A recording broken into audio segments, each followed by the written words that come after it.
I do like how these main menu themes are often, like, really good.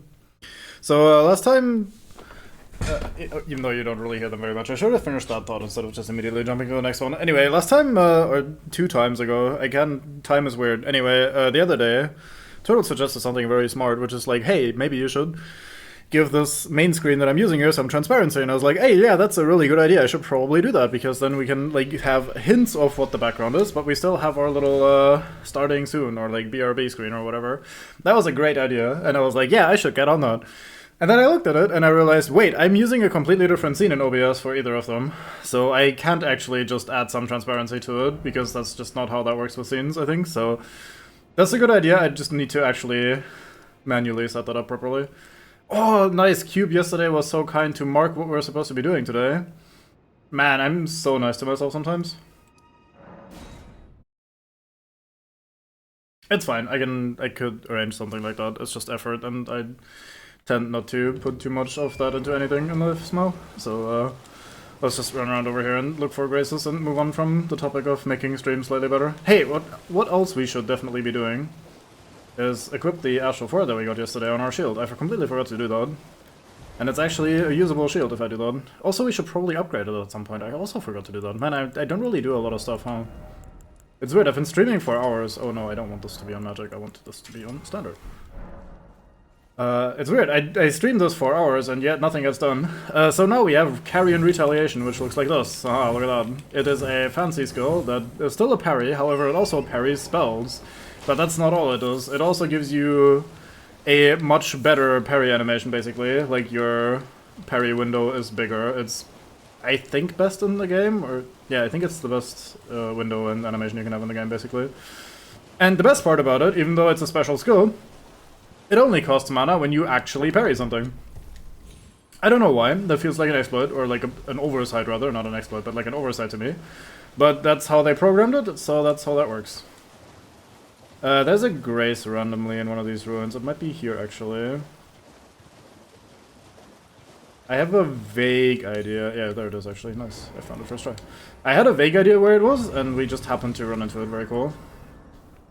Not that this grace is going to be particularly useful, but I like to catch them all, as they say. Cheese. It's not actually that cheesy. The cost for like the other parry skills is also very minor. It's very unlikely that you actually run out of blue juice trying to get your parry skills. Right, so last time we were here, we were near this little island with a cathedral on it. We were like, oh shit, or at least I was like, oh shit, you guys probably didn't say that much about it, but like, I was like, oh shit, there's an NPC here, we don't want to talk to him yet because we miss out on a gesture if we do that. Because we didn't interact with his previous spot before we came here. By doing that though, we acquire the Bravo gesture. Yes, yes, very club, and I like that gesture, so we have that now. So now I can talk to Vare. Vare is a bit of a dickhead. He's like, hey, these fingers that you met and like this holy order shit, that they don't seem quite right, don't you? Like, don't you agree with that? Like, they don't seem very good to you. And I'm like, yeah, that's right. They seem kind of ass. And I mean, genuinely, yeah, they do seem a little sus, as they say. So I'm not against being a little mean to them. However, he is like, oh, you definitely want to be a bloody finger then, which is the PvP invasion item. And I'm like, and he goes, yeah, you go and do that 3 times. Just do 3 invasions and then come back and talk to me. So what we could do is we could literally just do 3 invasions. It doesn't matter if you win or lose. You can even like join and then immediately just quit again, which is something people do.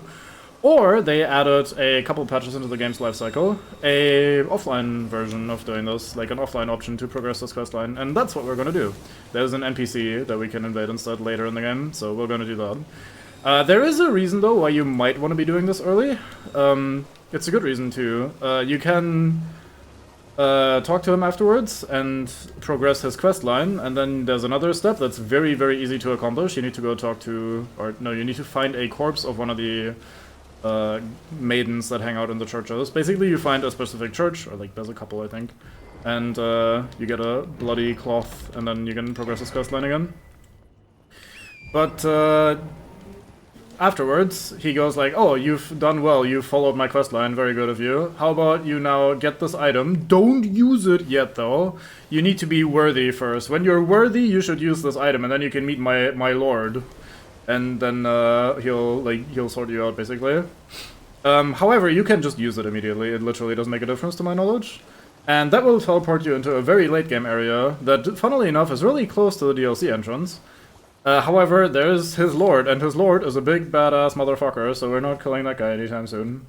But technically, you can use this quest line to jump pretty deep into the game and skip, well, not really skip, but like progress very far, or get access to a couple like fairly late game items and areas and things, which is cool. I always like options like that. So we will probably go check that out, but not right away. I want to do his quest line by invading the NPC rather than invading random players. Not so much because, like, fuck PvP or whatever, but mostly because I find it more fun to... I went in the wrong direction and I died for it. My brain told me you need to go right when they do the fire breath. However, what my brain was trying to tell me is they do the fire breath on the right side. So I should have gone left, but they do it on the right side, so you go left to avoid it. And my brain crossed the wires and said, like, oh, you need to go to the right. Because that's where they do the fire breath, and it's like, no, not do that one. That's not how we do this. Anyway, so there's a dragon. We haven't killed one of those since, well, it's been less than 24 hours, let's say. So, back to more dragon hunting. At least this one has a fairly open, fairly manageable, like, boss arena. There is a Stake of America there, I think, somewhat nearby. There might even be a Grace here somewhere that I'm missing. I feel like whenever I die here I get put not nearly as far back as I did right now, because this is pretty far. I probably missed some sort of checkpoint here, either a Grace or a Stake of America. If you don't know what a Stake of America is, because I don't think I've explained that yet, Elden Ring puts not just Graces in the map as little respawn points, but they also put Stakes of America, which act like a little... They basically have an invisible area around them, and if you die anywhere within that area, you can choose to respawn at the Stake of America instead of at the nearest Grace, or at the last Grace you rested on. So they basically act like little checkpoints, and generally FromSoft is pretty generous with them, so if there's a large combat area, like an enemy camp or something like that, usually before bosses and dungeons and shit, they like to just put a Stake of America so that when you die it takes you seconds to get back in it rather than minutes. And there's a Grace right here, so now that we have that, we can respawn much more quickly and try the dragon again if I fuck up again. But that's instead just like nail it. I would prefer that. So all of these scarabs are just magic scarabs. They refill your blue Estus if you kill them. They look pretty much exactly the same to me as the ones that actually drop you some fancy like Ashes of War or weapons or spells or something. But we've talked about enough yesterday, so I won't go through that again. I am autopiloting in the worst possible way. I'm just like, yeah, he's gonna do the roar thing again. Surely he'll just do the roar again that he did at the start of last fight. Surely he'll just roar again, right? Like, I'll just stand here and hit him and he'll roar and everything will be fine. And then he turns around and one-shots me. Now, the good thing about that is, most of these attacks that have been one-shotting me, like jumping into the fire or getting hit by that turnaround attack, they tend to one-shot you on a normal, adequately leveled character anyway, so we're not specifically, we're not specifically suffering for being a low-level character. It's just how this shit works with dragons. And it's one of the reasons why I find them so incredibly annoying to fight. Like, not only is it a very samey fight to the thing that you've done dozens of times, but if you fuck up slightly, if you ever are a little bit too greedy or whatever, you have a pretty high likelihood of just outright dying. Yeah, that being said, their breath attacks, for example, are also particularly nasty. And being on horse makes like the fight generally really easy. I just need to be patient and pay a tiny bit of attention. And like what I've been doing, like I should just be running away instead of trying to stay close and chance it. I think the optimal way of fighting these guys, by the way, is not to stay on horseback. I don't think it's the best way. I think you need to be like hybriding it basically. Like I think you're supposed to be fighting them on the ground, and then whenever you need to run away from something, you just quickly jump on your horse, because you can do that mid-combat really quickly. And I think that's effectively the best way, because you get best of all worlds. You probably get the highest damage, you have more chances of actually hitting the weak spot, the fight is a little bit more dynamic. But on the other end, it's also a little bit more effort, because you need to manually switch onto and off your horse all the time. So I think this is generally my preferred way of doing it.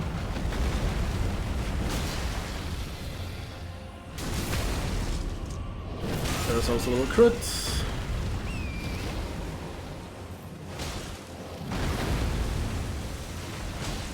Ah, he is doing it now. Okay, somehow was not ready for that.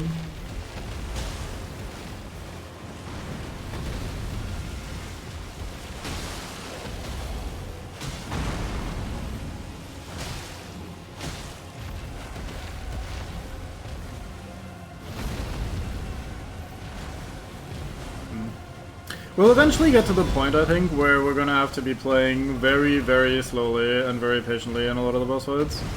Like, at the end of our fight against Loretta yesterday, the ghost archery horse lady, not archery, magic horse lady, we already had those instances where I would be on the defensive, just waiting and dodging for like a minute or something before getting to ever attack her again, and like hardly getting any punish windows pretty much. Yeah, so you go left, they go right. Thank you, Brandon. You figured it out finally. But yeah, even in that fight, we already had a lot of instances of having to play very passively, very patiently. And I think that's gonna get a lot worse in the future. I basically should... Like, most of the fights are gonna take a while. And with the low HP and shit, there's always a very high likelihood that if things go wrong a little bit, they are immediately lethal. And so I probably end up having to play it in a way where I only ever take the guaranteed punishes and only ever try to bait out the attacks that actually help me a lot. Oh, another crumple. And he dies to a bleed slap right after. Great enemy felled. I am fucking dragons. Video game indeed. After 2 hours of video game, we're moving on to video game. It's good to video game. There's a dungeon here actually somewhere. I think it needs a stone shard key or a stone sword key or whatever the fuck they're called. Yeah, here it is. The little scarabs are kind of guiding you to it.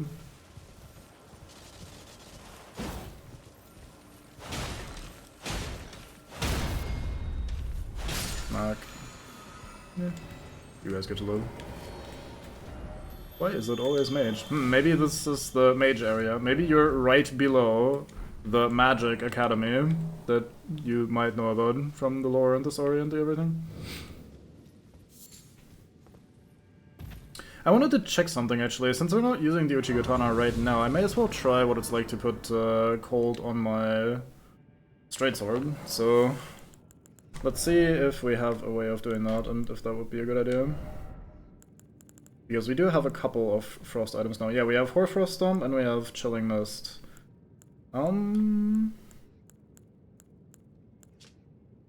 Chilling Mist will also buff my weapon for a bit, whereas this just is a ground-based AoE Stomp. Let's try Chilling Mist. I don't think this is gonna be what we're gonna be using long-term on the Lord Sword Straight Sword, and I also don't think it's gonna be good for this specific dungeon, because this is the mage area, so they're probably gonna have above average mage resistance, although I'm mostly just basing that off of assumptions, not actual knowledge. But I would be surprised to be doing a lot of extra damage with magic here. Well, the rats, the bleed is definitely working out, because the third hit seems to consistently bleed.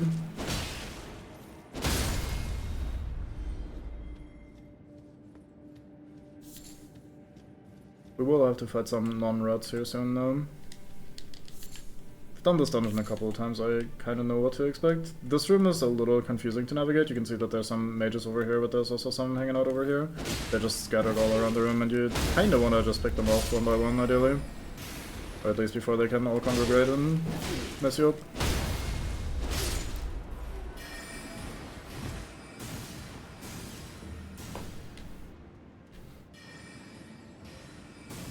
They are congregating a bit and starting to mess me up, or trying to mess me up.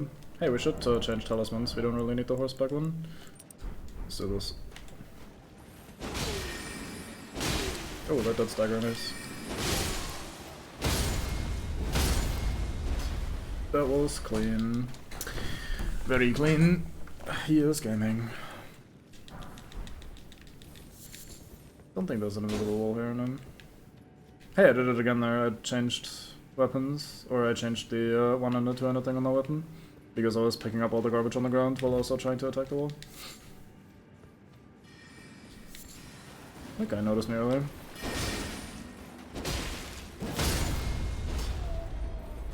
Bleed is destroying these guys, which I am very appreciative of. Fuck 'em. Is this the path to progression? I think it might be. I think we want to be here for the dead end first. Yes, very good. Man said no enemy ahead, thankfully they don't lie.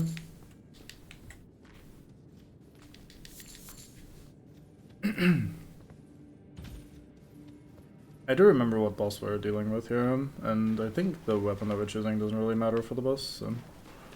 Just gonna keep flamberging for now. Anything here? No, I think we just move on. That is to say, if we actually make it to the boss, there are still a couple of mages on the way, I reckon.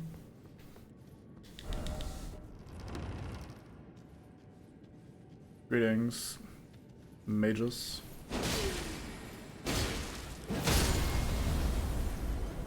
Yeah, so this guy has a pretty... Oh, right, he also does not stagger immediately, unfortunate. Hello there, viewbot, the moment I'm encountering something that I need to actually pay attention to.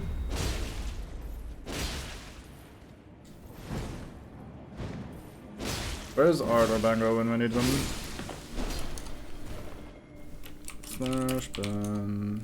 Oh, they have the weird, annoying-ass characters that I can interact with. Let's just do this, actually. There you go. Oh, thank you, Turtle. Very good. I was working on that as well. Weird ass links, by the way. Yeah, they have been having really weird link names recently. I've noticed that as well. The other day we had one that was basically just someone's name.com or something, and I was like, what the fuck is that link? And that seems to be the new meta. Maybe that helps them get around some sort of restriction in some way. Oh yeah, I think there's a secret path here somewhere. Yeah. Mold removal, Los Angeles, and...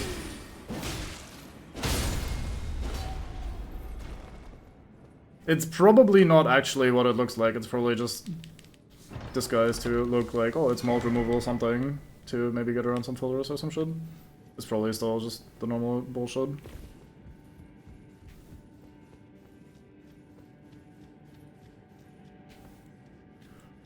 Right, boss time. I did say it doesn't really matter too much. Do I have something that might make this a little more comfy though? No, fuck it, let's just send it. Use some stolen emails, probably. I mean, they are also mostly using stolen... Wait, this is double Crystallion? I thought it was the one Crystallion only. I might be misremembering. Or I mean, I definitely am misremembering already. But yeah, they are definitely using hacked Twitch accounts, so those used to be real people's accounts that got stolen in some way, which is very unfortunate. Ah. Oh, that was a very generous parry.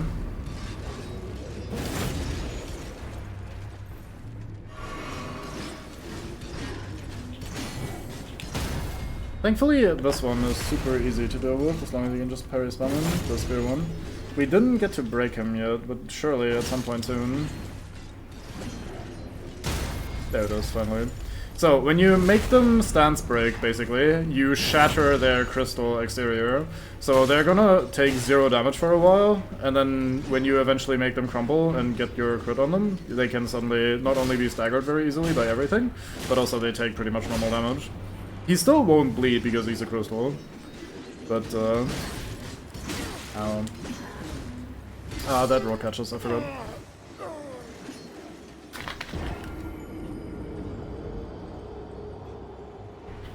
So that's why I'm thinking the weapon choice doesn't really matter too much. Because we're gonna be having to stance break them, and then afterwards just slap them down very slowly. Getting blood from a stone. What is that referencing again? That does ring a bell somewhere, but I can't place it. Let's try this. I don't think this does anything, but we'll find out. Oops, I had already put my lantern on. I don't know why I didn't recognize that due to the fact that was... Oh, is it a general thing? Oh, I thought that was a reference to something. My bad.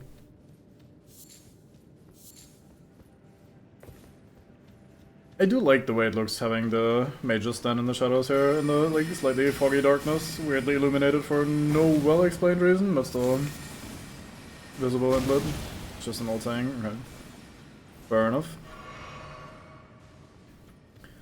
I am not familiar with that one then.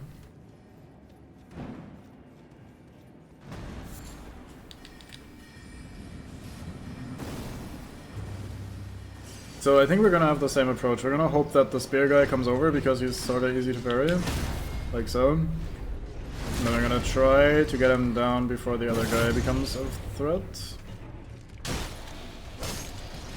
Oh, I bounce if I'm using the straight sword. That's not ideal. Hey, could you follow me up here? Thank you.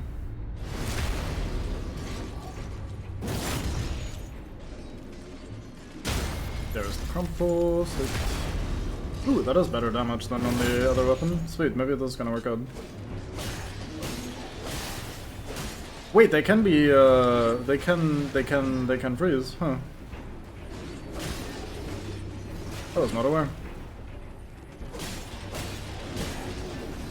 I'm playing around the other guy by trying to back off every time and doing it very slowly and safely. But he seems pretty AFK. I am surprised that didn't do more damage to me. That looks like it's gonna do more damage to me. That's the crumple. Okay, he played... I don't know if they're broken or something is wrong with their AI or something like that, but there's no way they're meant to be like that, right? That like one of them attacks you and then the other is just watching for a while. And then afterwards the one that's watching is like maybe doing a tiny bit of something.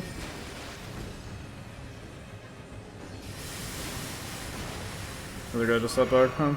They were nerfed very hard? Okay, that would make sense then. Because in my mind this was still like a somewhat hard fight. Last time I did it and came through here I was pretty overleveled, so I didn't really notice it.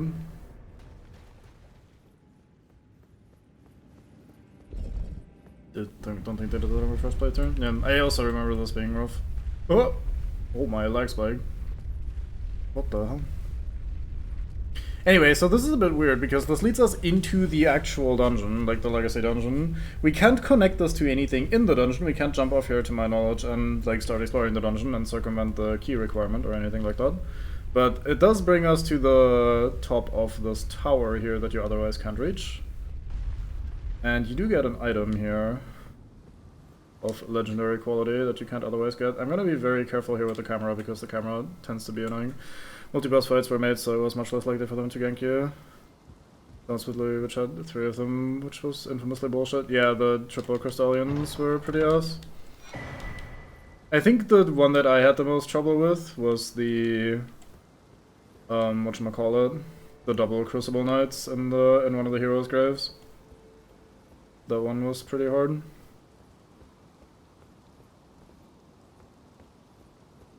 I tend to have pretty good patience for dealing with multi-boss fights or multi-enemy fights like that though. Like I don't really...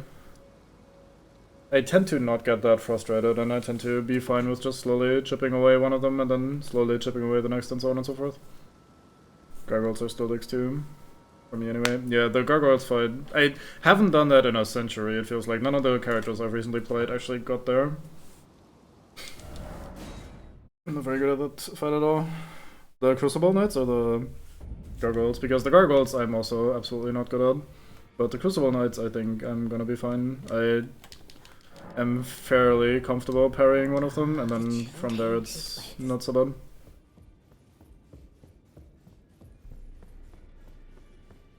Well then. We did buy out all of your stuff. He hasn't moved on yet. Parrying is cheat, I do assume. Get me stop fighting enemies that are normally designed for tight timings being fought solo. I think overall FromSoft usually nails a pretty good middle ground between So I just wanted, since you're so... I think they usually nail a pretty good middle ground between making multi-enemy fights hard, but also making it so that each individual enemy in the fight wouldn't be that much of a threat. So by the point you're usually done with one of them, the fight becomes so much easier that it's actually fine to use a lot of your resources on the first half of the fight. We don't really need to buy anything here, huh? So the way I see it is looking at something like Ornstein and Smo, which is probably their most famous duo of bosses, right? Individually, both Ornstein and Smo would be really, really easy in their separate first phases. Like, Ornstein staggers super easily, he doesn't... Like, his attack timing can be a little weird, especially when he starts zipping across the room in this sort of, like, slightly buggy way. But overall, he is comparatively pretty weak, and so is Smo. They both individually are pretty easy. And then when you put them together, they're actually annoyingly tough at times, but it's still made fair by the fact that if you can briefly separate them, you're always gonna get a good amount of damage in, and you're probably not just gonna die in a 1v1 when you manage to split them up slightly.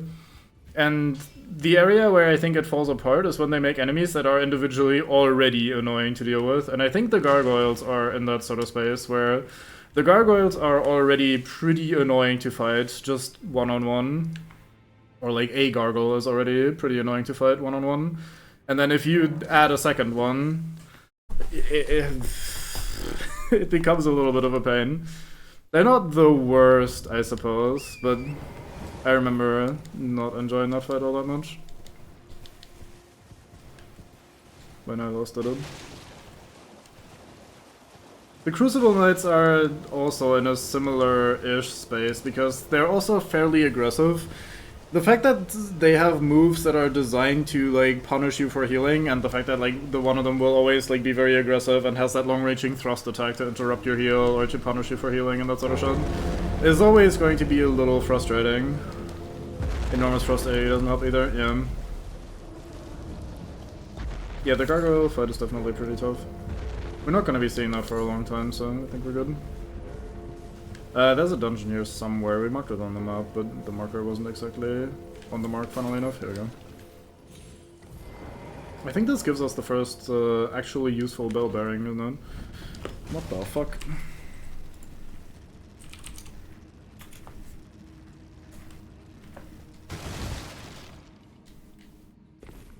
Yeah, the bots are out and about.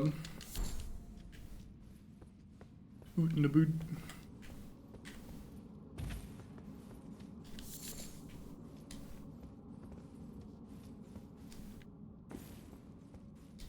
But yeah, we'll try to figure out a way to deal with them when we get there. Same with the Crystal Knights and everything. Oh yeah, true.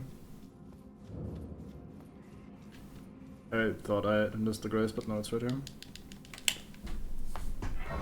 This is a pretty long one, isn't it? Not the URL, because that one is obviously pretty long, but I think this dungeon is fairly girthy. How do you guys feel about my magic sword? Not very feeling it, huh? How do we feel about maybe my sacred sword? That's much better. Good. This is the claymore, right? So I can probably hit them with the thrust and do piercing damage. Oh, yeah.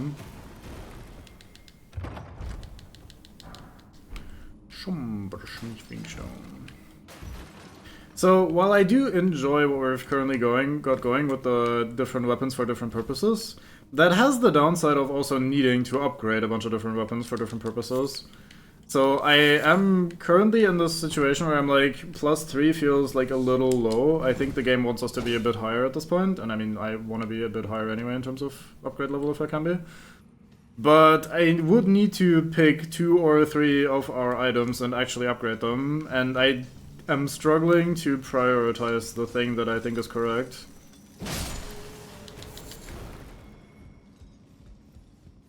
I did actually run into an issue with that once, it's not just paranoia. When I was doing my very first time level 1 in Dark Souls 1, I went through the base game all the way, and I didn't do the DLC or anything. I just kind of wanted to beat the game and be like, oh, I did my first level 1 run, look at me, I'm so cool.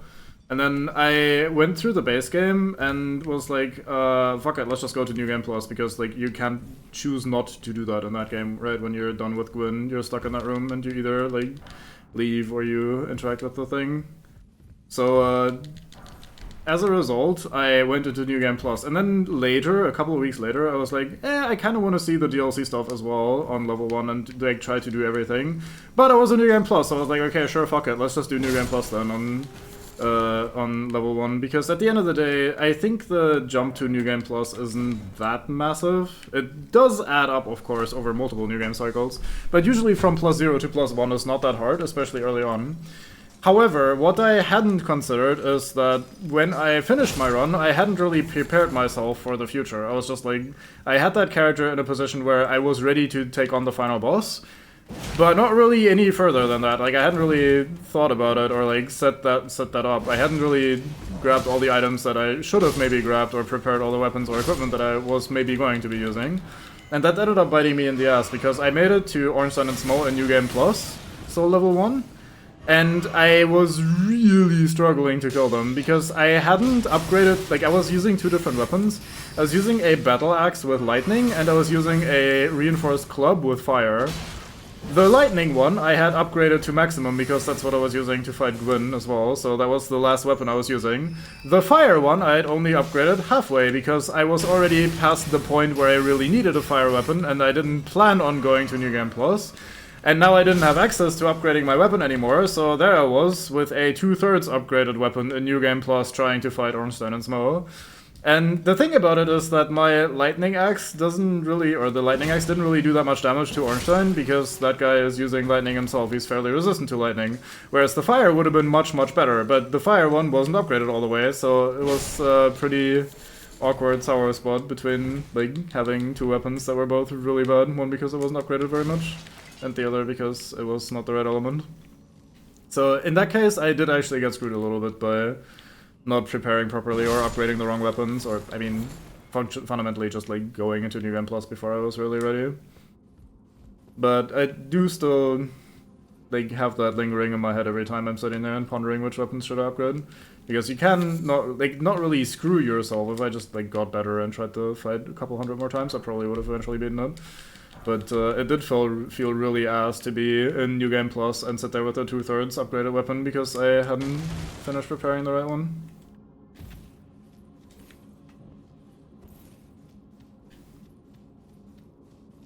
I also don't know where I would really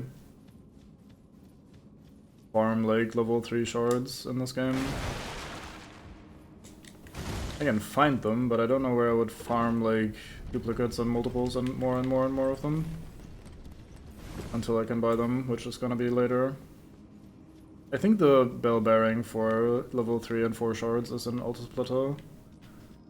So it's not something we can access right away. We will, however, from this dungeon, if I recall correctly, get the bell bearing for level 1 and 2 shards, so we can upgrade everything to +2, or to +6 for the normal weapons. So that is going to be nice. Then I don't have to think about that anymore, at least. And since we don't really have a use for money, we can buy all the shards we want. There's gonna be a lot of yawning today, I reckon. I was already feeling a little poop before even starting stream. And now we did 2 hours of Street Fighter, which is also fairly draining. Street Fighter 6 is a fix, yes. Street Fighter 6 is actually pretty mentally taxing. There's a lot of shit to consider and think about. I don't find it like mechanically that taxing, and like it's not like my hands hurt usually or anything like that. I was sitting like an idiot towards the end of the set. I did notice that, so my back was starting to hurt, but that's not really because of the game. But mentally it's definitely a little draining because you have to pay attention to so many factors and consider so many factors all the time, with the drive system being such an important thing with so many variables and so many things to consider. So I am definitely very exhausted today. I think this goes up as a shortcut. Yeah, there you go. Let's hope we don't need that. We've been going through this pretty well. And I think there's even a stack of Marika at the bottom anyway, so... Oh, right, this section. Yeah, I knew this one was a bit on the longer side, but I wasn't entirely sure which dungeon it was anymore. You come down.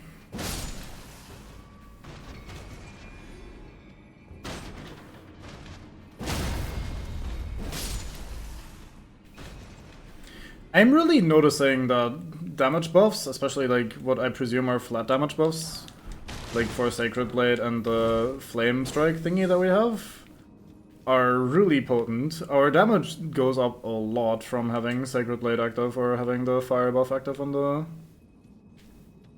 Fire Strike weapon.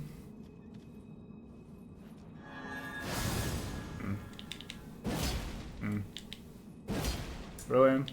I think my character is aiming that at a weird angle. Yeah. So the lock-on was not helping me there. Like, we're two-shotting these with the buff active, which is crazy. There's no way they're weak to Holy. Gives me a 3% more damage. Let's see, what's the status? We are at 347. Well, this is active. Let's try to check when it runs out. If I don't notice, then please remind me if you see it run out and I'm still autopiloting. Oh, it ran out, never mind. Yeah, it's like 100 extra damage. Pretty good. Yeah, 347. No, it's 257. So it's 90 damage. Which, for this early, is pretty good. You know, I'm saying this early, we're actually not that early anymore, actually. It just feels early because we're still low levels now.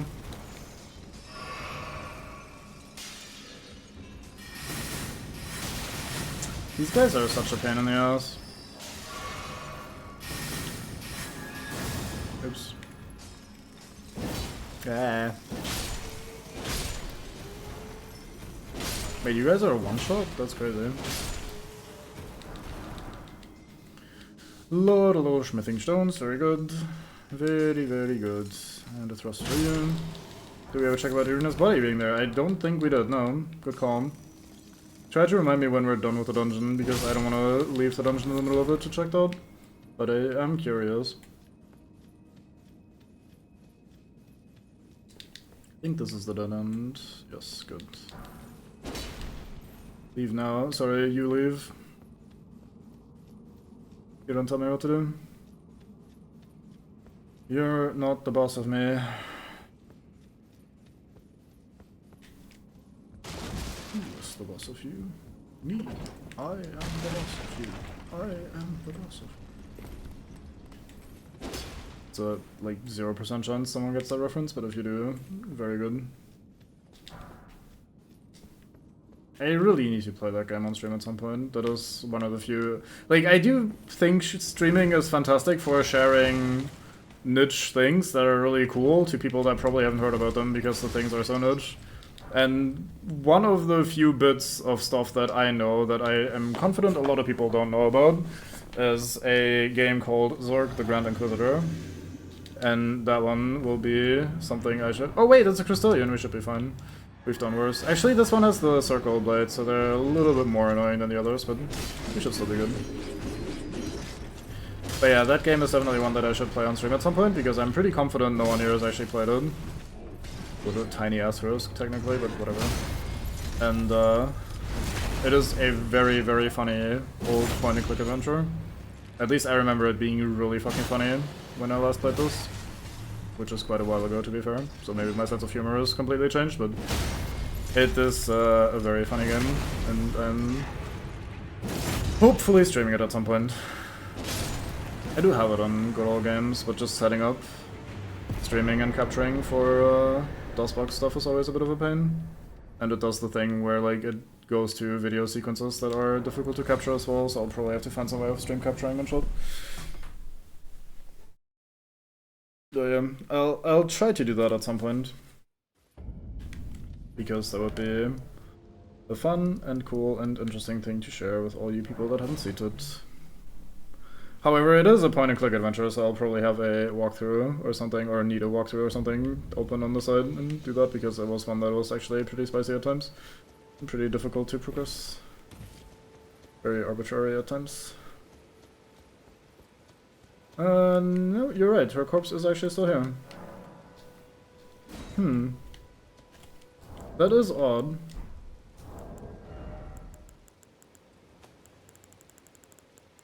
Welcome back. Yeah.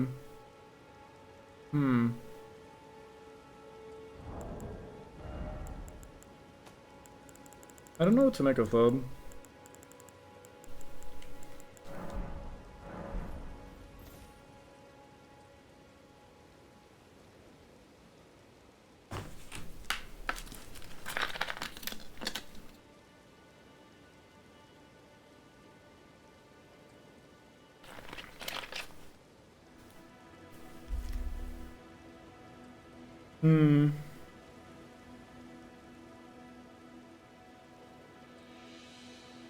Someone died right on her head. That looks very dumb. Weird. Yeah, I can't explain that. That does not make sense to me. Anyway, we have a bell bearing now that allows us to buy level 1 and level 2 upgrade stones. Of the normal variety, I think. So, no fancy weapons, but we're using basic weapons anyway exclusively right now, so it's gonna be good. Makes sense if they're not the same person. Yeah, but it is odd that they use the same model and that, like, that NPC also only appears after Arena dies, so it... And the fucking entity that takes over, or maybe doesn't take over, or copies her body, or whatever the fuck it actually ends up doing, also does that in a different way later with a different character, so it's... basically all signs toward it being the same character, but then also this one thing really, really heavily goes against it and makes it feel like very odd.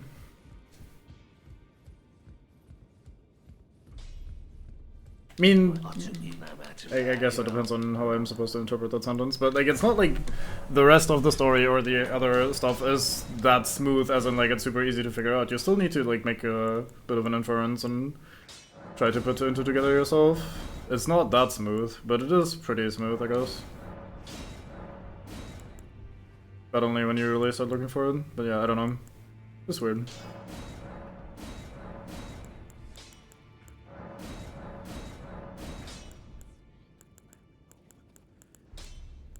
I would like some form of hammer or club long term. I should look up what would be a reasonable or good or clever, like, club or big heavy sort of type weapon. Let's see, I want to do a thing. Let's go to the Grace and waste a bit of time with a feature that no one uses, but I want to use it because that's going to be helpful for us for thinking about stuff. So let's go here and put away the stuff that we're not planning to use. I'm not going to use any of these, not going to use these. I think I'm good on straight swords with just the Lord Swords ones for now. We can always change later if we want to. We're not going to use the Bastard Sword or the Lord Sun's Great Sword. We have the Flamberge and the Claymore, that's got to be good enough for now. I don't plan on using the Zweihander, but it does have fairly low strength requirements, so that might be the go-to, actually.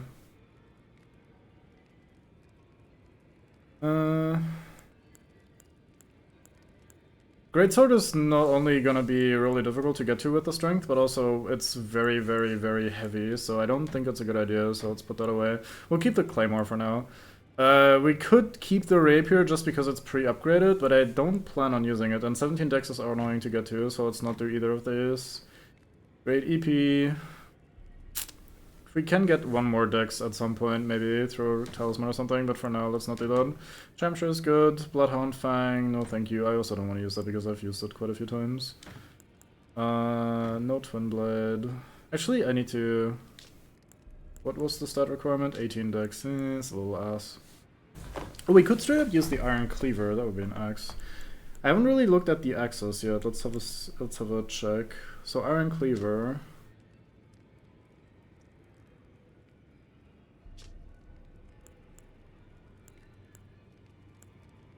Then we have the Highland Axe. That one has 110 crit actually for some reason. Huh, neat. It's a fairly large Iron Cleaver, yeah. Fairly large Iron Cleaver. Single-sided axe used by warriors of the Highlands. Brave combatants begin battles by crying out their names. Roars are enhanced by this weapon. Yeah, see, like I said, this one looks really cool, so that alone makes me want to maybe keep that around as the axe of choice long term. This one looks very heavy. Like with the 16 strength requirement. And that's not the end of the world, we can always two-handed.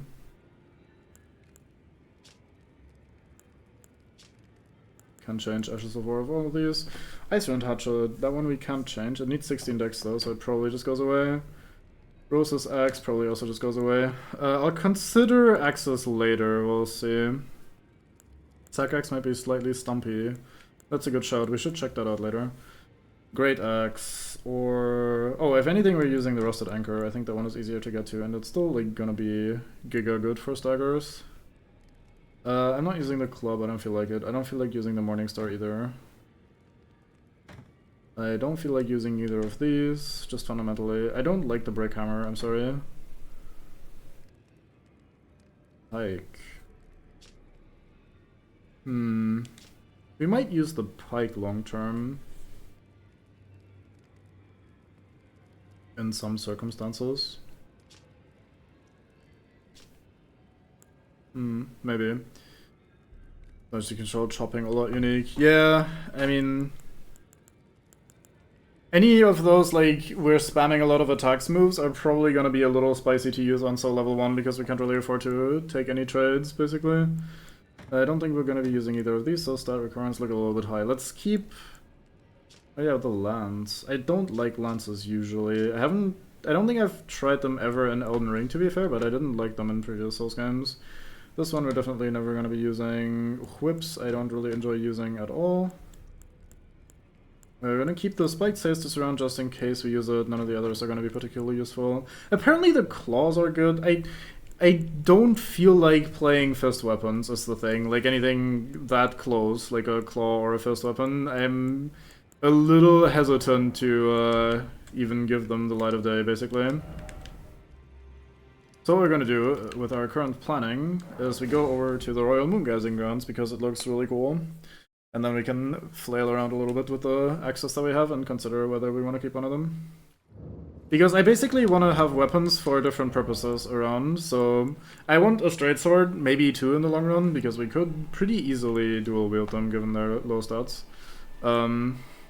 Or like just having a generic combative weapon. I don't know what I'm gonna put on there in terms of infusion or whatever in the long run, but I just want a straight sword because it's good. We have the Flamberge, that's probably gonna be our go-to bleed weapon. It's a little weird because it's a great sword, but I think it's gonna be fine. It's been making shit that's weak to bleed also pop reasonably fast. Claymore, not necessarily in the long run, but for now it's like the sacred weapon, who knows. Zweihander, Colossal Sword is gonna do a lot of stagger. It's gonna be a little annoying to manage with the armor because it's gonna put us into heavy load pretty frequently or pretty easily. We have the curved sword here for like spamming R1 situations, currently with Flame Strike, but that's gonna be fine. Uchigatana for status buildup because it has bleed built in and we can give it a cold infusion, so it has bleed and frostbite. So if we ever are in a fight where we can attack a lot and we need the like percentage-based procs, that could be pretty fucking good. And then I want one of these sort of weapons here as like a big I stagger you all day sort of move. The Greatsword is still, or the Zweihander rather, is still a fairly, like, I don't know, like you'd use it with like spacing and play footsies to a certain degree with the enemies, but like I want one that I can just like swing at a person and they stagger and they don't get to act and don't get to play the game. So I think when we get enough stats, we probably want to use the Rusted Anchor for that sort of purpose. Because I remember that being like really, really good at staggering people.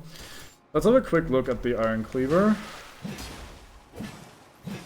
Oh, I see.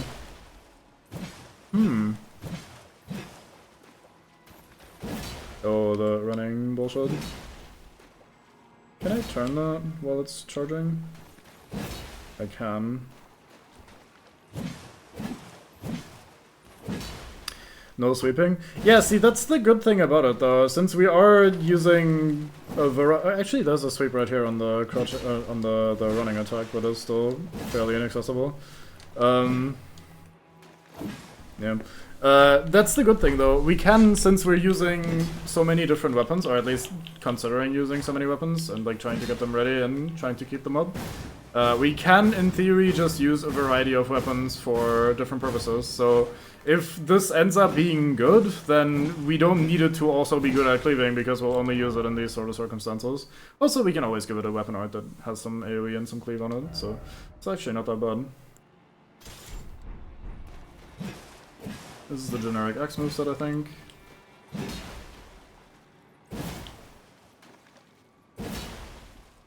I do like how this looks. It's such a Viking axe. And then we have the enhanced heavies from having done the roar, where we run and hopefully stagger and do hopefully good damage. I find these really inconsistent. Highland Axe looks official, that's a good way of saying it. It looks very nice.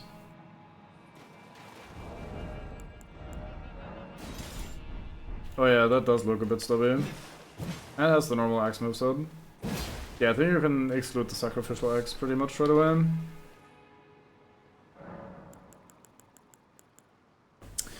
Where would I, or when would I use the Highland Axe though, aside from just for Flare? Oh, right, sorry, I forgot. Need to unequip. I don't really see a world where I'd be using a normal axe over like the Uchigatana or a normal straight sword or something. I can see a world in which I want to use a spear, I can see a world where I want to use a great axe specifically.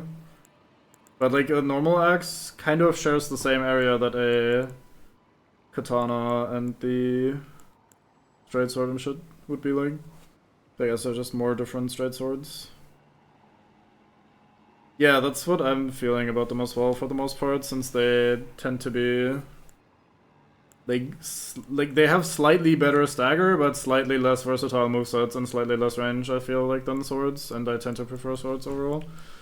But yeah, could be a Gravitas axe. Is there a reason you're suggesting axes specifically for Gravitas? Is there like some sort of interaction with it, or like can it only go on axis or something? Or are you just saying that because it would maybe work well with the pull them down and then chop them up?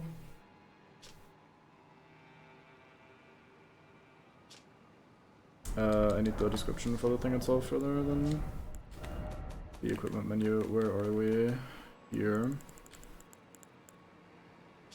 Small armaments and whips accepted, I say. Just feels the thing for it. I can see that. Gravitax. You are selling me on this axe.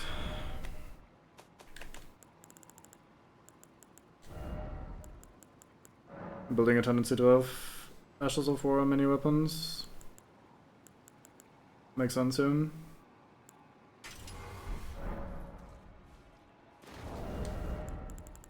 Oh, I need to sort out more of my inventory. I need to get rid of all the garbage that we're not using.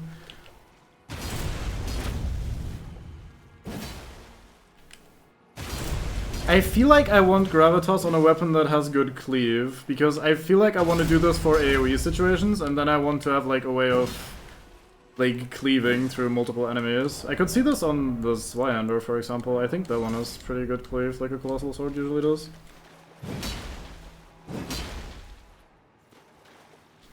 So let's try this on the Zweihander instead and see what that looks like. Oops.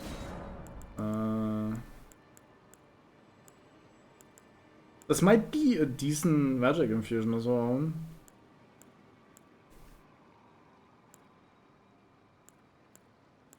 There's a lot. Let's try normal for now. Yeah, I think that's decent. I don't think that's that much slower than the other should. What's the heavy again? Oh my lord, I'm so heavy. Oh, it has the thrust heavy. Aww. Huh. Maybe take my clothes off so I can do rolling attacks.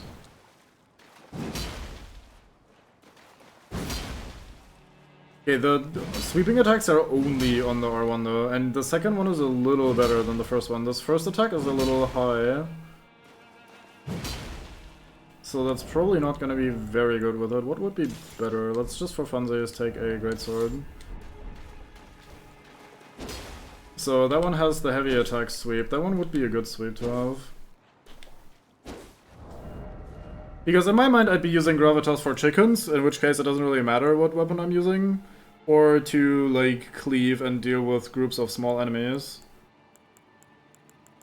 Oh, actually let's see the pike moveset as well, since we have it available right here.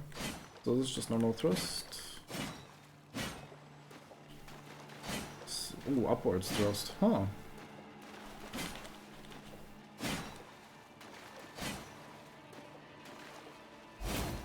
Interesting.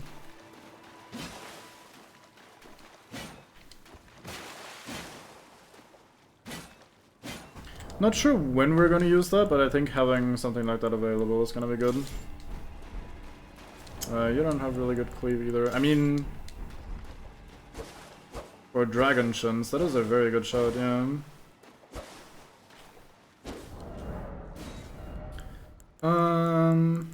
This didn't really get us anywhere, did it?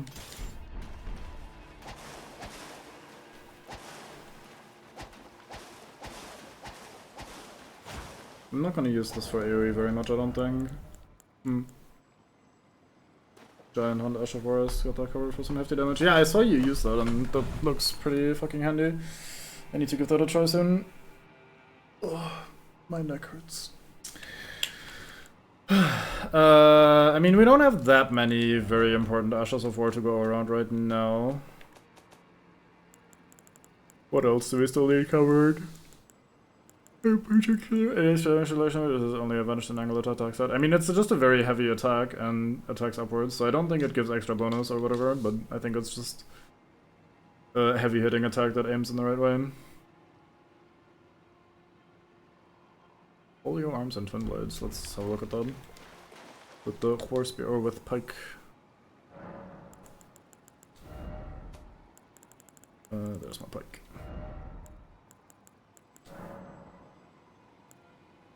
Let's do magic with that one actually for now.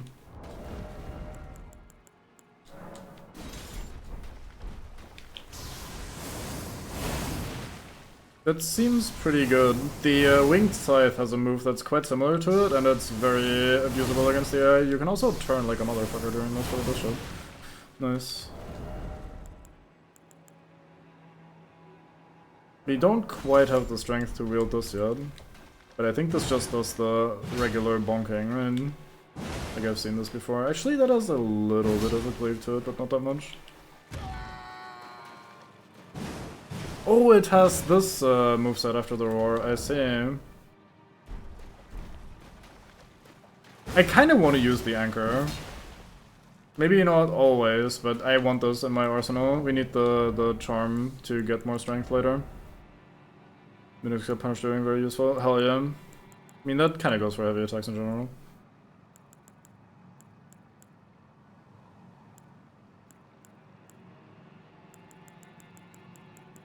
But yeah, I think that is gonna broadly be our selection of weapons for now.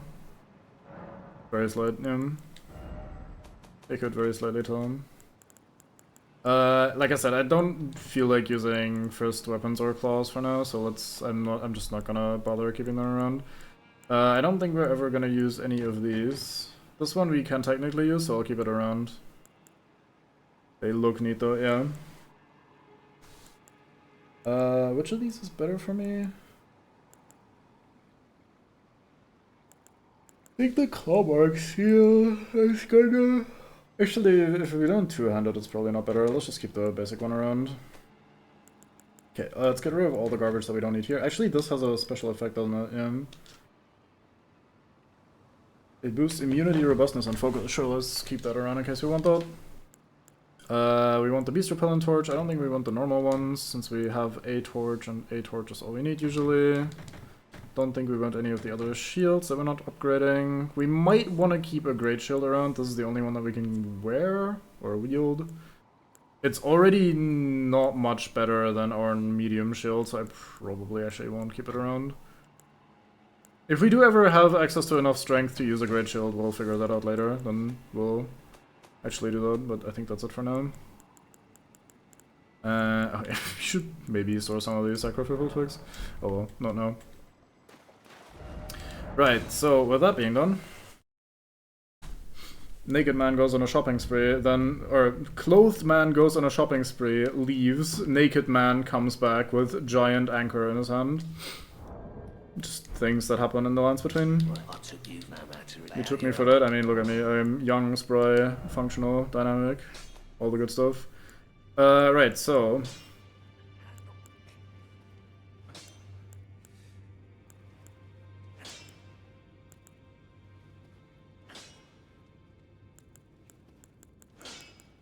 Before and after entering a trading shop, yeah.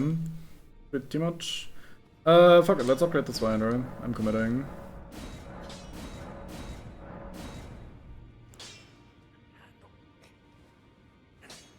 Yeah, I mean, who's gonna argue? I'm gonna shelf the axe for now as well. Not because it's bad, not because I don't think I will ever use it, but because I'm not in a position to use it for now. I don't know what to do with it just yet. And I think we'll shelf the claymore as well. Try to condense our weapon selection a little bit. And I think what we're gonna do is we're gonna put cold on the Uchi like we planned.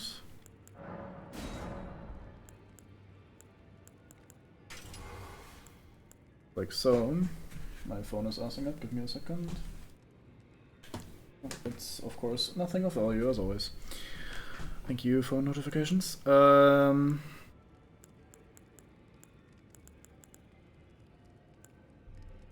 Well, I guess you're just gonna be the sacred weapon for now then. Where is my...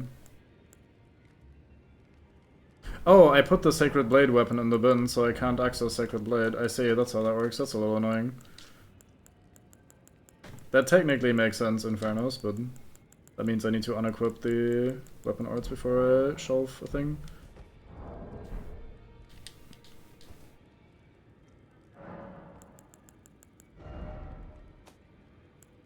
You go back to... I think I just do undo, right? Yeah, there we go. I have actually run into that problem before, but I so very rarely use the box that it doesn't really matter in most cases. The reason, though, I'm mostly not using the box is because if I actually have to change equipment and or plan to change equipment a lot, then having a slightly neater inventory makes more sense. Whereas on most normal characters or most normal builds, I just have most of the stuff that I want to use already on me at all times, because there's only going to be like 1 or 2 weapons and then like a shield and a casting implement or something in my build anyway. So like it doesn't really normally matter, but for me for now it actually will matter, so that's what we're doing here.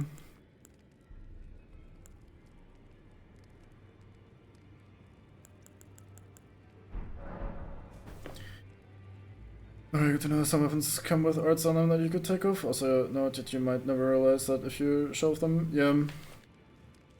That being said, you can tell which weapon is, like, comes with its own unique thingy if it doesn't have the icon next to it. Like, there's an Ash of War icon next to the weapon. And the ones that are completely unique, you can't take off the weapon anyway. So the ones that have things on them that you can take off, you can tell.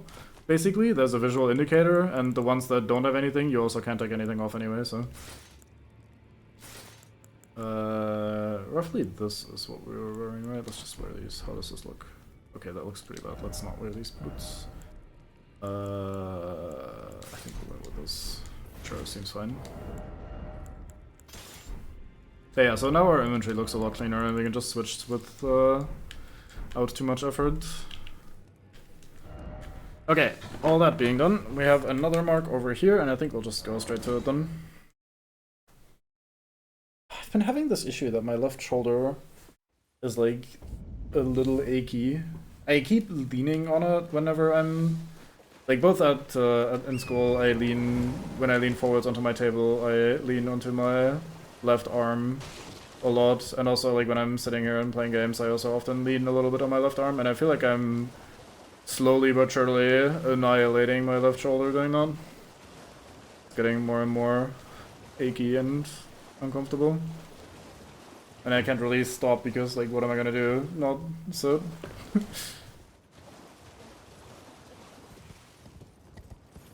Yeah, it's extra unfortunate because my left shoulder is pretty fucked anyway because it's the one I dislocated when I was younger, so...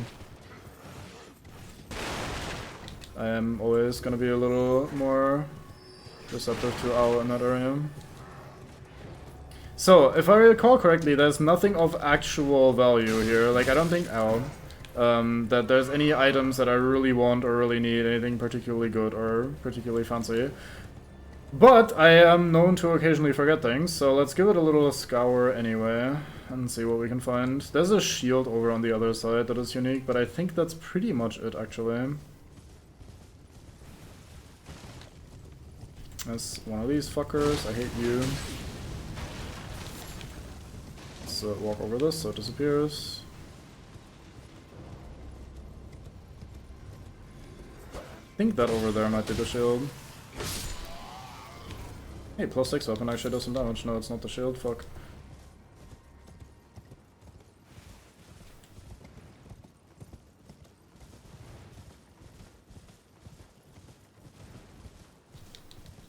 Here we go. Blue-white wooden shield. Very Valheim looking shield. Bit small. Valheim shields are pretty girthy. In this game it's a small shield, but the style itself is very reminiscent, or at least reminds me of it. Right, we've been here before, we hopped through a teleporter, and we found a little map here that guided us towards where we found the key from the dragon, but we've got the key now, so we can actually enter. And this brings us to a little, I don't know what you'd even call that, like a little entrance area with like multiple paths there and one into the main building. And this is very good that we're here, because there are actually a couple things to do here, believe it or not. Some slightly cheeky stuff hidden in the environment.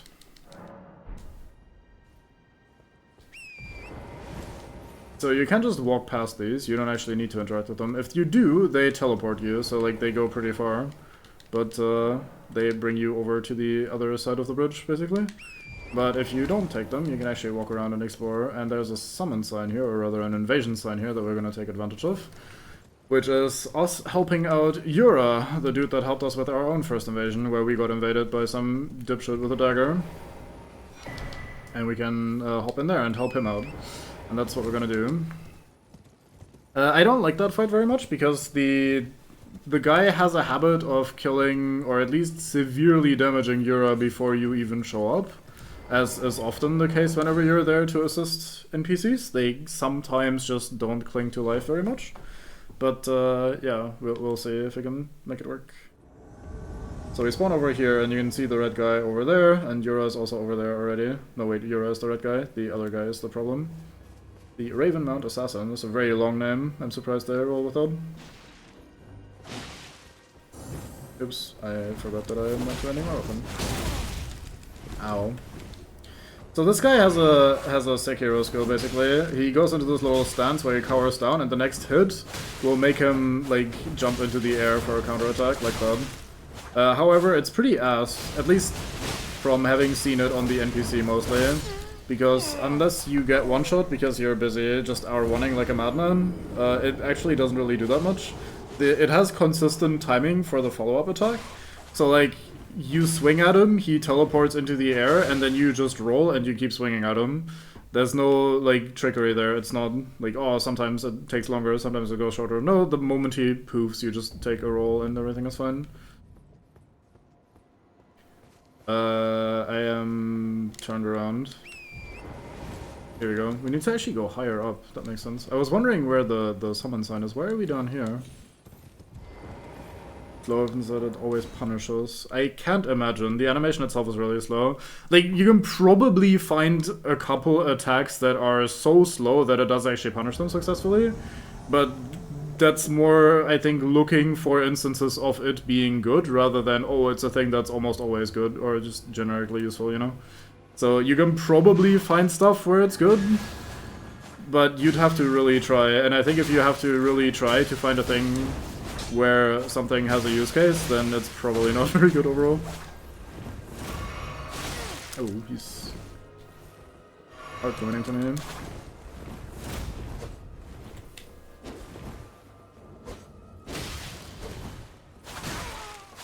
Oh.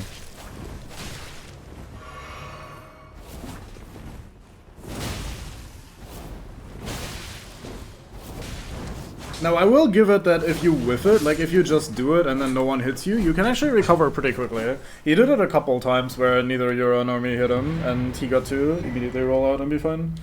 So it's not a high risk to just throw it out there. But at the same time, if you don't guaranteed punish something there, you're probably always going to get counter hit afterwards. So pretty much every time we sent him into the air, we got to hit him immediately again afterwards. So it's just, I don't know. We have this skill now though, so we can theoretically mess around with it.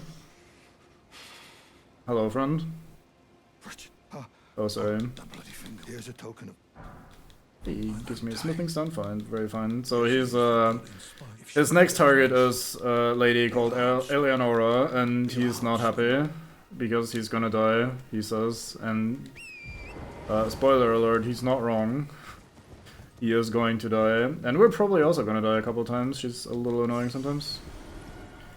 I think you get the stuff as well, though, right? Isn't there a corpse to loot here somewhere now? Did I just miss it? I remember getting the chest piece, which has a special effect on it, which is what I was going to be rambling about next. We didn't get it from killing him, did we? No, we don't have it. We only have the Asha 4. Huh. Maybe he's over here somewhere. Because we're gonna go down here anyway, this other path. There's a bunch of dogs here, which is a pretty annoying thing to run into.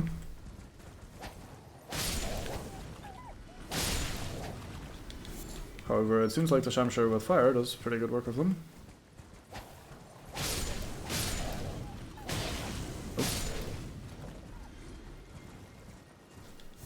And we're not just doing this to murder a bunch of innocent animals.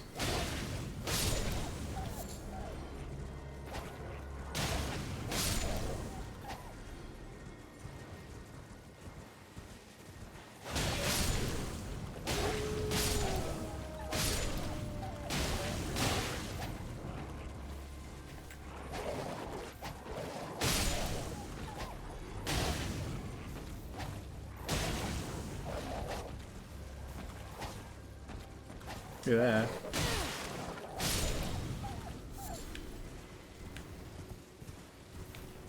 I think that's the most of it. Down here we have a merchant who's just hanging out. Hello, friend.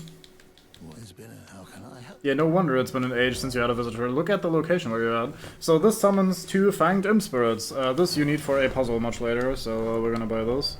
I mean, I was gonna buy it anyway because it's a unique item. Let's get rid of some of our soul thingies so we can buy some more stuff. What else do we want? There's a couple of notes here. Preceptor's Secret. I don't actually know what that is. Revenants are weak to heals. Frenzied Flame Village. I don't remember what it says, but it's probably not super important. Oh, sleep stuff. Yeah, we want that. Sure, let's buy the note about the Preceptor's Secret, because I just genuinely don't remember what the fuck that's possibly supposed to be. Preceptor's Lewis is hiding a dirty secret. Oh, I see, yeah, The Vile Graven, which seems to be a frequent visitor to that place. Is that Ronnie? Oh. Not how I would have referred to her. Anyway, so this one is a little annoying because if we want to grab the loot here, we have to suddenly deal with one of these Bloodhound Knights.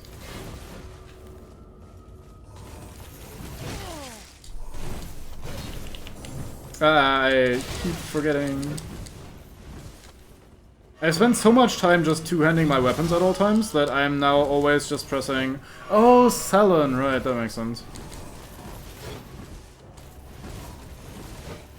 But yeah, I've spent so much time two-handing my weapon that now whenever I'm fighting something, I always just want to press the like special attack thing, and I always get parry now because we're suddenly using the shield a lot of the time. Anyway, this is not really worth fighting, because you can just pick up the item and then leave. It's just a Celestial do. But hey, we have this now. Why the fuck is the corpse of the guy not up there, though? I thought he was gonna be here.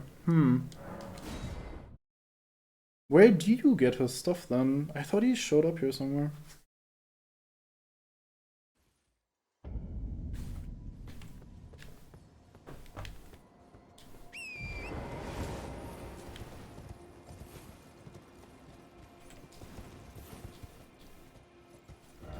Oops. Visions of something incredible. Is that what you're looking for? So I killed the NPC here with Yura together, and I swear his body shows up to loot somewhere, like the body of the NPC that has Raptor of the Mist or whatever the fuck it's called. And his armor has the chest piece called Raptor's Feathers, I wanna say. And I wanna have that, not because I'm planning on using it that much, but it's an option that I wanna have access to. I was just enjoying the view though. I swear he just shows up here somewhere. Really? Damn, why do I have that connected so strongly in my brain then? Weird. Fair enough, thank you.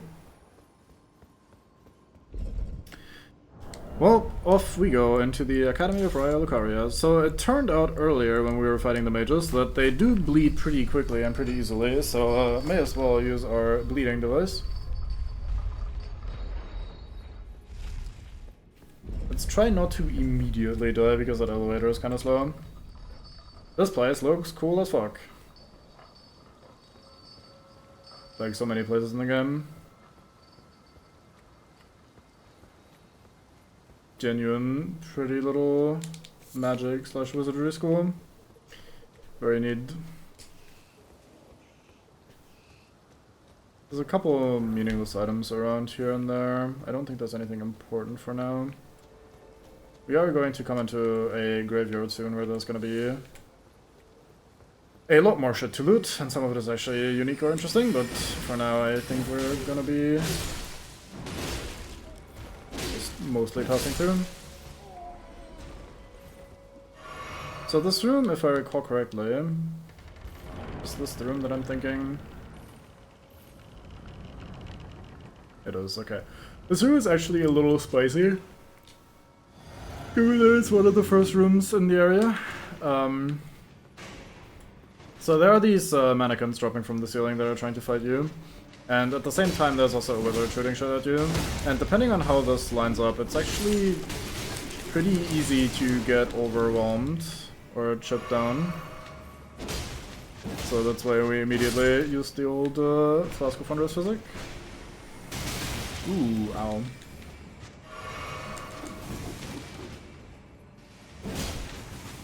I could finish him off now before he gets to go apeshit. Very good. Oh, nice timing, cube. Ow, nice timing, cube. Aha. Notice this little figurine here? We can't take that. We'll get one a lot later that looks quite like that, and that one we will be able to take, but we get this in a very annoying and awkward circumstance. It'll probably... I'll have forgotten about it and I won't mention it again, but just this little figurine with like circular thing with a figure and a statue in it, whatever. Statuette.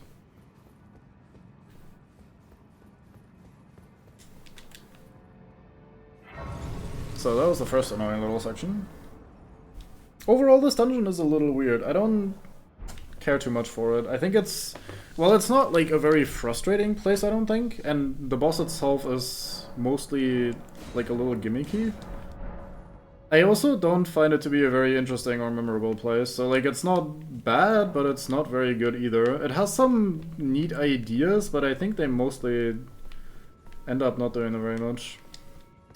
One thing I do want to try, there's going to be a bunch of zombies here, and we might end up having to slay a couple of them. And I do want to know what my best way of slaying zombies is, if it's maybe wise to take the Fire Shamsher, for example.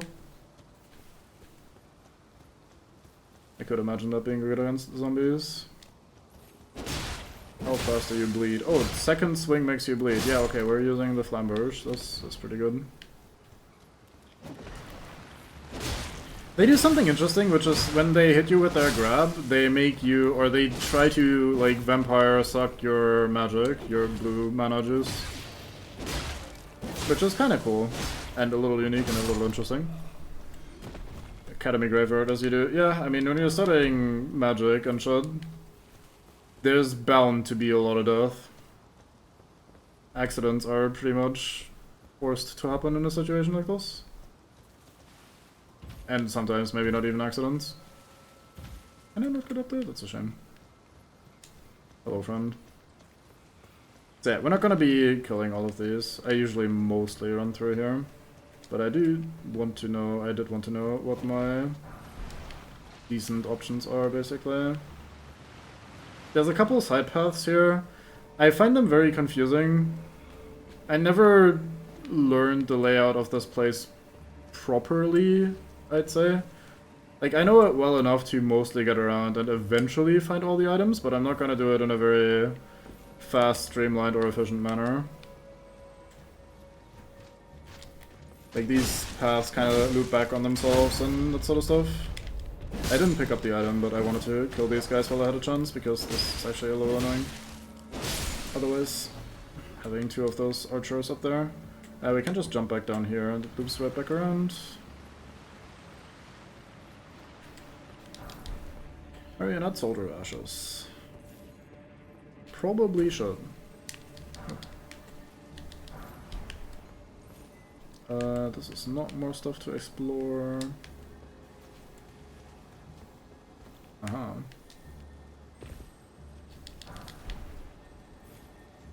You're gonna try to bait me into something. No, I missed.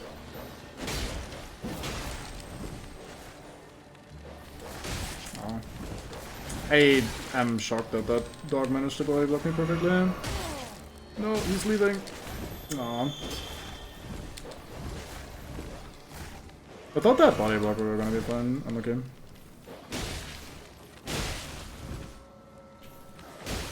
Surprised you guys don't bleed after two swings. You do on the third one though. Right, so now what we're gonna do is classic cheese.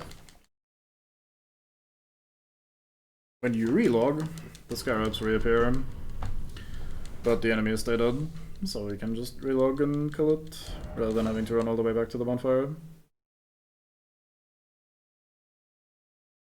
I say this with the confidence of a man that has recently done that, yet I am always unsure if that actually is going to work in this game.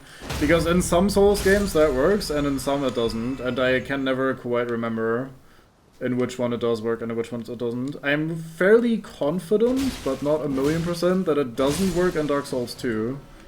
And maybe that's already the one exception to this rule. Maybe it works in all the other ones, and I'm just being weird about it. But in my mind, it's like a guess every time whether it's gonna work or not. So unless I'm playing a game in large stretches at a time and I keep doing it, like we're currently doing with Elden Ring, then I'm always gonna have to end up guessing a little bit on whether or not it's gonna work. But yeah, take advantage of cheese like that. It is very nice and saves you a bunch of time. Ow. Stop eating me. Stupid dog.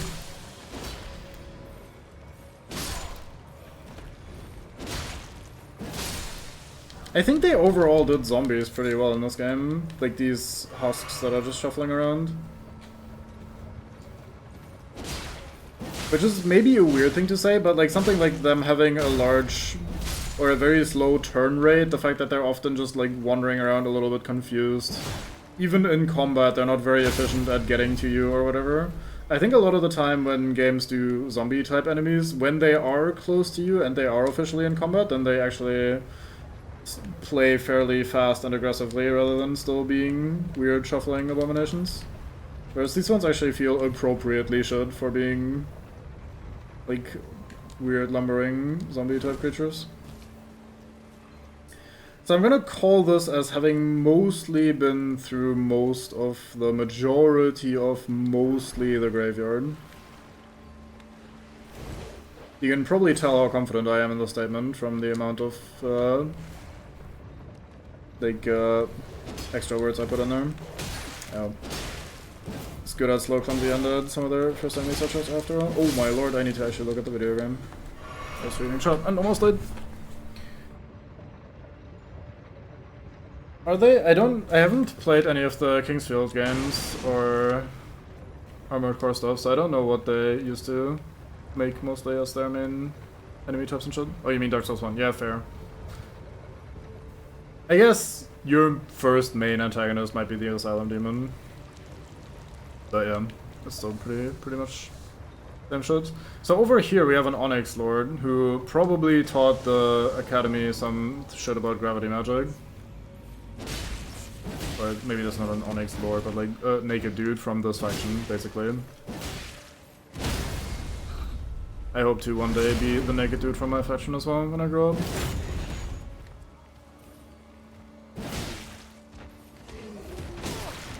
I feel like they're called Onyx Lords as well, but I am known to just sometimes be slightly wrong about things. Oh, that grabbed me. Done.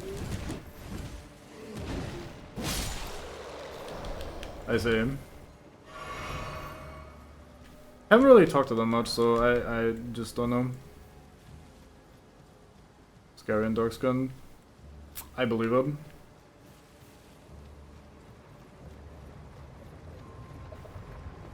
Wee elevator time. Zombies are interesting when they don't seem to be the same type of undead as those who live in death. Yeah, absolutely.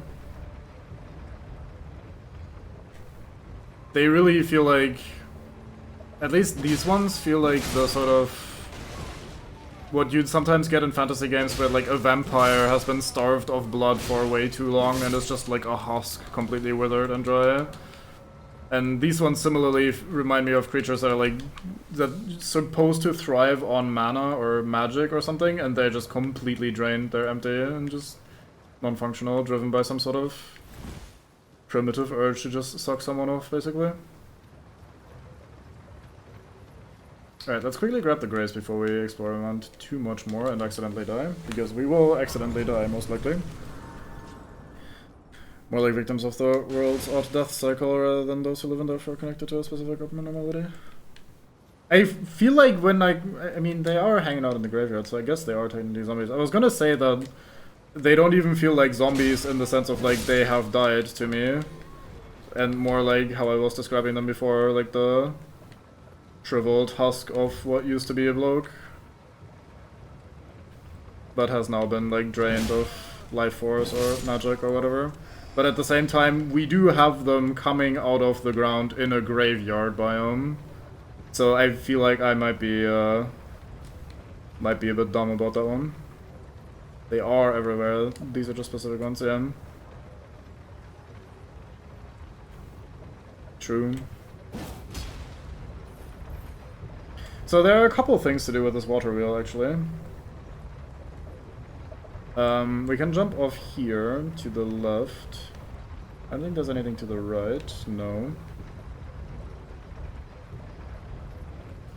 There isn't that much to do over here, but we're doing it anyway, because that's just how we roll.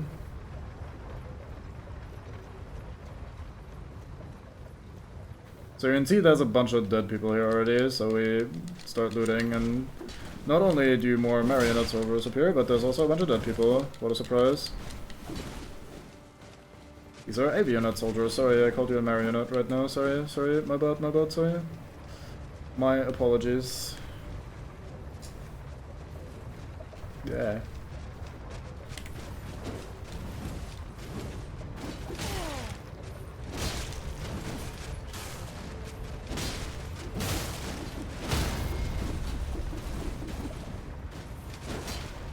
The way the marionettes and like similar, like the avionettes as well I suppose, go apeshit when they start malfunctioning is so fun.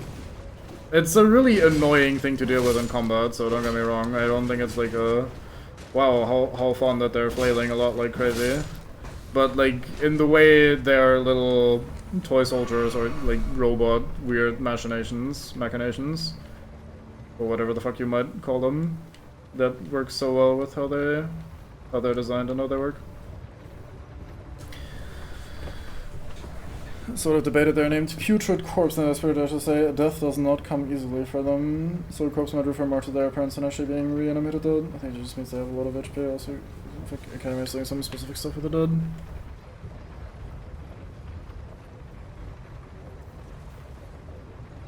I mean, it could just be that they are actually also those who live in death, and just not like mainline versions of those creatures, like mainline people that live in death, but rather like when the rune got fucked, then these guys that were long dead and buried are now coming back like, wait, what the fuck? I was dead though, what's going on here? You know? Whereas I see the actual mainline, those who live in death, more as like, I don't know, actively representing the faction and actively having agency and doing things as those who live in death, rather than just, hey, I was dead and suddenly the laws of nature have shifted. Let's make sure not to get grabbed by that, because something terrible would happen if that happened. Those who live away from those who live in death, it's true, who do not vibe with death, hell yeah. The I never asked for this sort of ended. I was having fun just chilling, being dead, and suddenly I'm back to life. What gives? We're not quite done here, there's a little bit more on the other side. I just went to the wrong side first.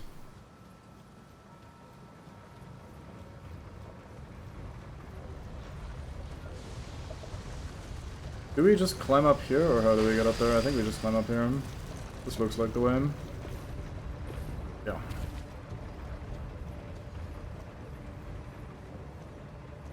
I think there's an item on the other side of this as well. No, shame.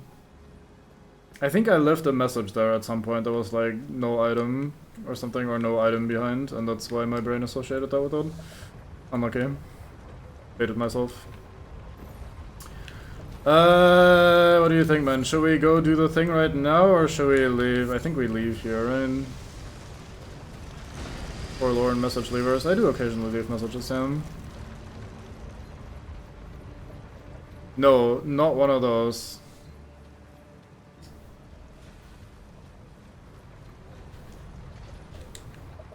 I am more of a, like, hey, no item ahead, or like, hey, fancy item over here when there's something hard to find, or hey, try coming back at night, or whatever. I'm one of those sort of message leavers.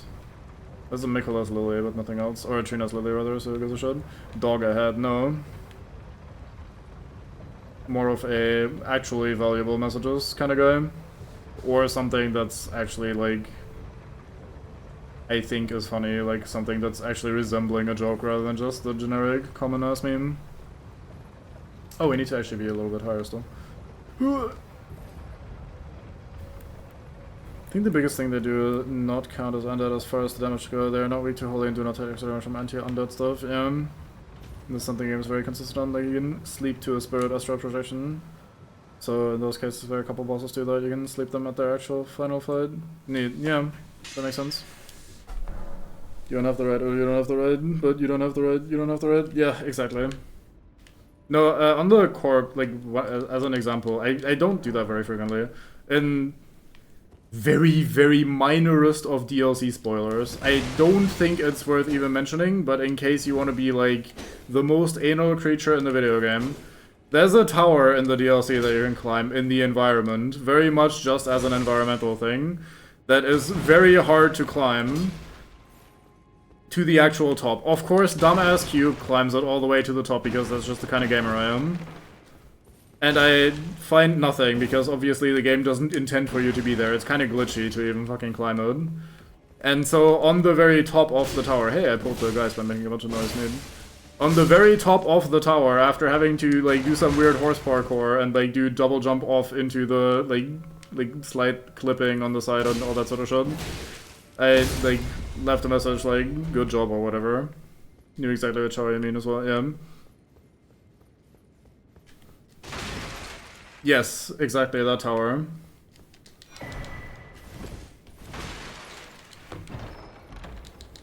Like, I would leave a funny message up there, for example. Or like, this was a long time ago, but I should have taken the opportunity to leave that message again while we were there. On the corpse that has the whip, I wrote like time for a lover or shit like that. Or like fat shaming spots, like occasionally pointing them out, like, oh, if only I was, like, I don't know. I have like those sort of messages I occasionally leave, but for the most part it's just like the more useful stuff. This is a weird climb, by the way. This feels almost unintended. Like, it's not, obviously, because this is the only way to get up here. But that is definitely one of the weirder climbs in the game. I see you can get to the top and upvoted and fail to get to the top and consequently not upvoted. Yeah. Very good. I have never gotten that upvoted, I don't think. I think that ended up with 0 upvotes at the end of the DLC playthrough, so... Actually, I haven't logged into that character in a while, so you're probably not gonna find that message ever.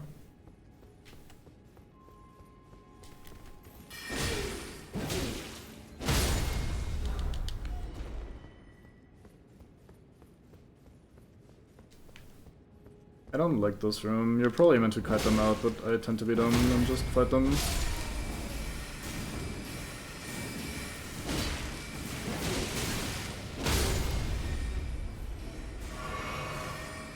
Not now, Jar. No.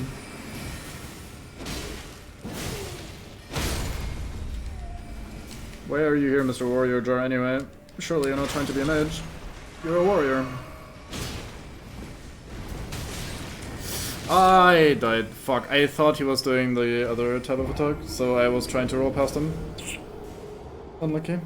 Various times on my first time. Yeah, I wouldn't be surprised. I think I pulled them out on my first time, or maybe shot them with a bow or something. Ow.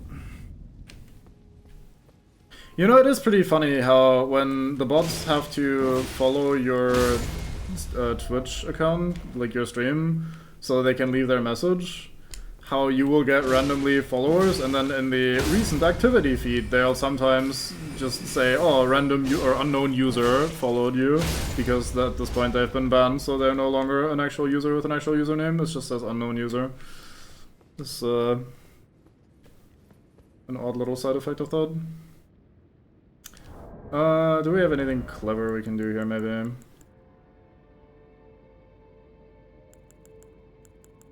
I feel like just doing something a little faster might be the case, or the way to go. Ah, I did it again. Oh yeah, that does well. Oh, we two-shot him, nice.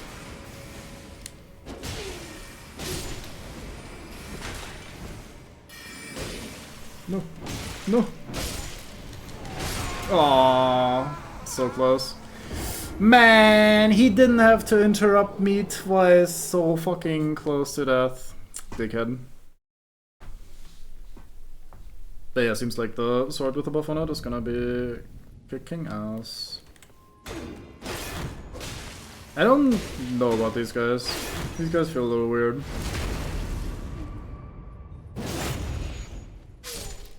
Well, I mean, first of all, we knew he was there because he had already killed me before. But also, audio is a thing. I was aware of where he was and what he was doing. Oh god. Okay. You know how I was just talking about accounts that have been banned and like that showing up in the activity feed? Do you want to join the ranks of the accounts that have been banned in the activity feed? Okay. Honestly, their little book slap is a little more annoying than it should be. I keep getting interrupted by that all the fucking time. Trying to just briefly finish someone off. And I'm using a pretty fast weapon. So I think it doesn't... Oh my Jesus, sweet motherfucking Christ. I needed to overcommit, I think, rather than... Or to like hard commit, I think, rather than pulling out. But yeah, the fact that they can just slap you so quickly with a book that it even interrupts my fucking straight sword swings is a little nasty. I don't like that. I was going to say I should also probably try parrying with the carry and retaliation spell. That might be fun. Let's see what that feels like. We'll leave one of these two alive and see how we feel about that effect. At least they don't throw the book at you. At least they'd be done with the book afterwards then. Yeah, it's pretty good.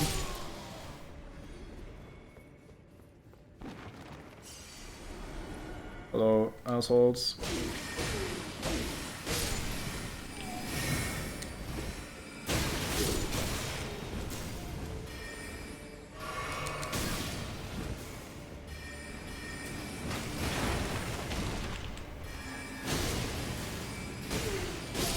I leave.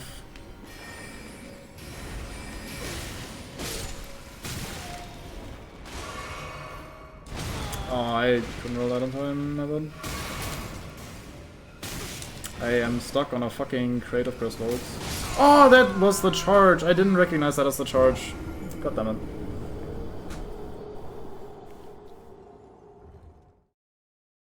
That felt really annoying that that was the charge. I'm getting pretty frustrated, but it's also like late and I'm tired. It's not actually that bad of a room, but I could do more reasonable shit. But I don't know, I'm just gonna throw myself out of it until it works. Fuck me.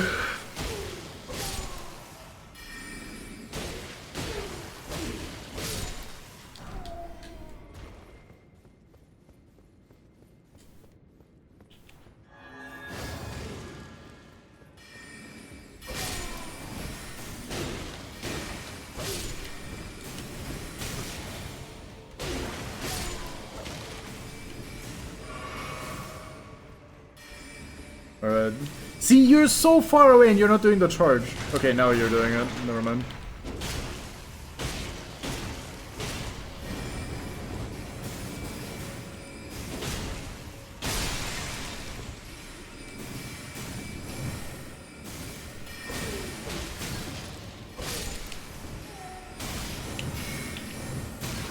I'm dead. Finally. Oh, absolutely and unnecessarily annoying.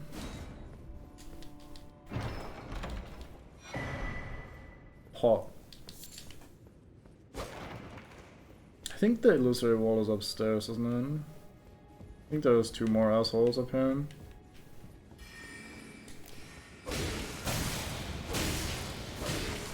Oh, you're alive. That's not good. Oh, timing. Let's go. You actually found an angle? How did you find an angle to shoot me from there, you dickhead? Look at that shit, dude. He wasn't even on screen when I first turned around. Man.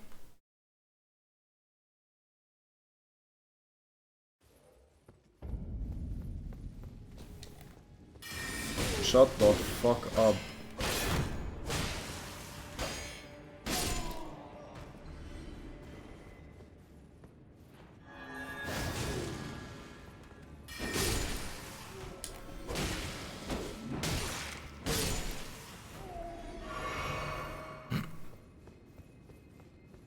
Yeah. Good thing I'm not a Rainbow Six player, so I have no issues with cheaters appearing in my games, man. Surely they're not all over Hunt Showdown, or at least used to be all over Hunt Showdown or anything like that. Maybe they finally fixed it, or at least adjusted it a little bit. Please stop twitching, you're being weird. I might die here, yeah. I had to yell at that, that was very fortunate. I've seen your insides before, you don't look like that. Don't pretend you're hollow, you're not hollow. I couldn't roll through the corpse, I'm okay. School is full of cheaters. Especially these days. I mean, previously as well, but like these days. It's kinda crazy. I'm not here to like be that anal about it, because at the end of the day I don't really care. It's their choice what they do with their life and their education, but like the amount of people that we have that is literally just using ChatGPT even in tests and shit is actually kinda crazy. You have the teacher literally being like, hey guys, this isn't even like graded or whatever, just use this as an opportunity to see how many of these questions you could answer and that sort of shit. Just like, just for yourself, just as a little like look at what has stuck and what you might need to improve on sort of thing. Just like try to answer these questions by yourself. And then at least 8 people are just immediately ChatGPT open, type in question, receive answer. And like seconds ago, teachers like, hey, don't do this, there's no purpose, you're not getting graded or anything for this is fine, and they're just like, nah, sending it. You don't tell me what to do. Most of the cheaters who have come to this academy, hell yeah. I guess everyone's a cheater at the end of the day, man. I find that so... like, again, I'm not hating anyone for doing anything that they feel like they should be doing. But to me, it's just such a silly and dumb thing to do. Like, why bother immediately just sending everything to ChatGPT? Do you think you're really learning anything from doing that? You'd have to be really good at learning whatever the fuck ChatGPT prints out by heart as your go-to answer. And that's not gonna happen, because if you were that good at learning shit by heart, you wouldn't need ChatGPT anyway. You'd probably just be able to fucking ace all the questions of every single thing anyway. So like, why would you immediately just go to ChatGPT? Why is that a thing? And even like the people that aren't complete ass at whatever the fuck we're trying to learn at the time, you know? Even there are some people that just immediately send it to ChatGPT and get their answers from there, and I'm just like, why? It's not like you're saving on time or getting better grades, especially for the stuff that's not graded. Like, sure, if you're sitting there during the actual test, that is going to be graded, and that makes up the majority of your grade that you get at the end of the day. Or at the end of the lesson, I should say, or the end of the course. Sure, send whatever you have to get the grade that you think you need or whatever, but for the part that's very explicitly and very directly meant to be just a practice thing, I don't know. I think people are harming themselves much more than they're helping themselves. I was going through my education as well, but I imagine it's worse now with ChatGPT, especially I remember people being mad that we were learning the underlying theory on how a shader works, like we just need to use the programs, we never need to care about that. Yeah. I'm always and have always been confidently of the opinion that it's much better to understand than just try to learn something by heart or learn barely how something works. Because if you can get to a point where you understand why a thing works the way it does, then understand or retaining the information and like working with that is so much easier.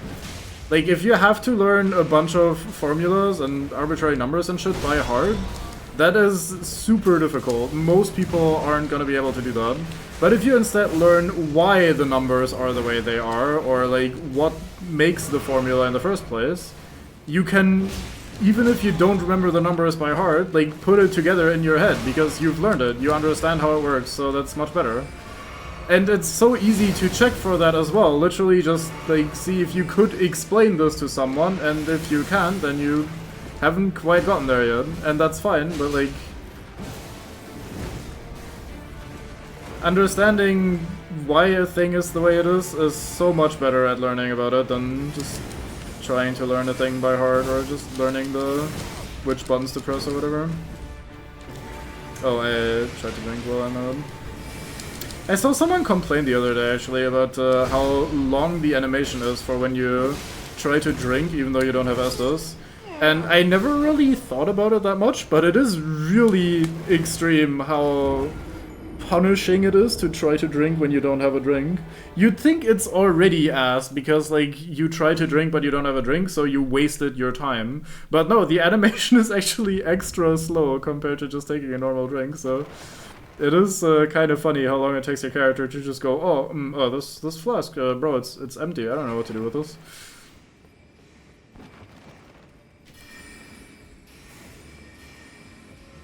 But yeah, also, it's just a better foundation to then build more complicated and complex shit on as well, so it's always gonna be better. But even for like simpler stuff, understanding, like as a stupid simple little example, if you like try to, like we're currently doing Linux, and if you have like options for a command or whatever, trying to learn those options and the letters by heart for like what the command can do is completely arbitrary and really difficult because you're learning a bunch of arbitrary letters connected to a probably arbitrary account. But if you put in the tiny effort of, like tiny extra effort, of learning what the command stands for, like why the abbreviation is the way it is, or what the option stands for, rather than just, oh, you add the letter X to it and it does the thing, rather than that, learn what the letter X stands for so that when you need the thing to happen, you can then have a pretty solid guess at what the letter is. But like, no, I don't want to learn that. That's like, I need to learn extra shit then. I don't want to learn that. I want to learn as little as possible. So learning just the character, like just the letter itself that I need to put there, is obviously less effort and thus is better. Whereas you're just making it unnecessarily hard for yourself and forcing yourself to learn that shit by heart rather than being able to understand it and then be able to put it together when you need to. Oh, I messed it up a little bit. I'm surprised I didn't die there. He didn't have the sword attacks when we fought him previously, so it's actually a little bit more spicy than I was expecting. He did that really close to me as well. Also, it doesn't help that this arena is really shit. All the random bits of rubble and shit in the way. that he doesn't give a shit about, but we obviously do. The camera went to the other side, so I rolled in line with his attack. God damn it. But yeah, anyway. I was hoping to finish Royal Lucaria today. And wish I'd finish Leonard today, but I don't think it's happening. I'm already so fucking sleepy and autopiloting really hard. And it's not really helping me at all. I don't think like, even assuming we beat the wolf now, and even assuming we somehow manage to clear all of the rest of the dungeon, I don't think I have the brain power to defeat Ronaldo, unless we get really lucky with the attacks she uses to cycle through.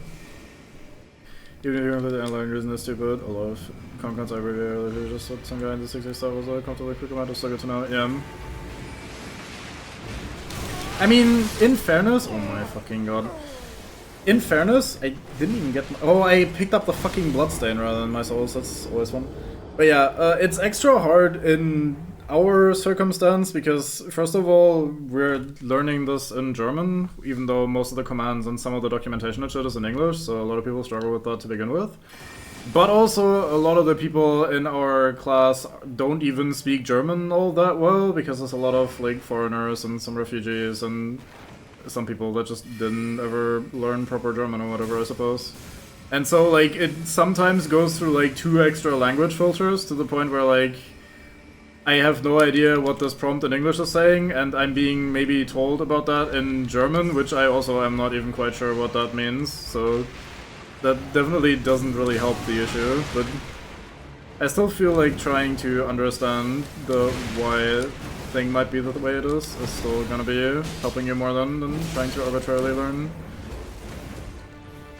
a random fucking word. Or it's like trying to remember all your passwords or whatever. Like, yeah, you might be able to remember a lot of them for a while, but at the end of the day you're supposed to be picking arbitrary difficult ones, and you're not gonna be able to retain all of those in the long run. But, like, if you don't understand the context for why a thing is the thing, then it's all arbitrary, like a password that you randomly pulled out of a head. You have to actually pretty much internalize and just learn by heart all of the everythings. And that just seems like so much work. Or not just like so much work, but also like just so hard. Ah, fuck me, that was very fast and slow. Not all though, just slow.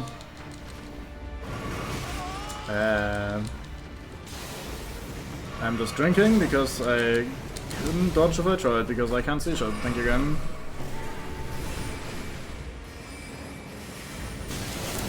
Fuck me, that almost got me actually. I need to roll. I'm done.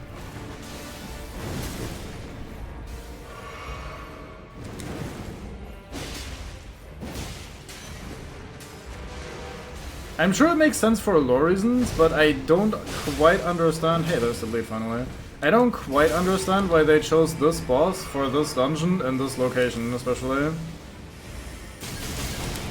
Like, yeah, it's a magic dog, I guess, so it's got that going for it as like a boss for this location. But this area is so cramped that this dog jumps around so much, and there's so much extra like garbage in the way for them to break that it's gonna get in your way, but not really in the boss's way. It's just makes this fight a little bit more annoying and a little bit more tedious than it needs to be. So the other catches people out of Linux services controls has no copy as to terminate the running process because the command predates copy paste. I guess yeah. That is always funny when you're sitting there, like when I first was learning about it and I'm like, oh, I'll just copy paste this, and then like, oh, you can't copy it that way, huh, that's weird. I guess I have to click on the copy button that's up there. And then, like, later, by sheer coincidence, our teacher at a different point is like, oh, you just middle mouse button. And I'm like, oh, that's actually very convenient. Like, mark text, middle mouse button, here we go, nice. But if you don't know that, it's like, why can't I just do this this basic function that is pretty much everywhere and that is so handy to have? No, not be right back, we're stopping here. I'm sorry, I was gonna do a little more, I was gonna try to finish it off like I said, but I don't think I have that in me. I'm just gonna chill and then go to bed in a bit, so I am sorry, but we'll have to finish this off maybe over the weekend.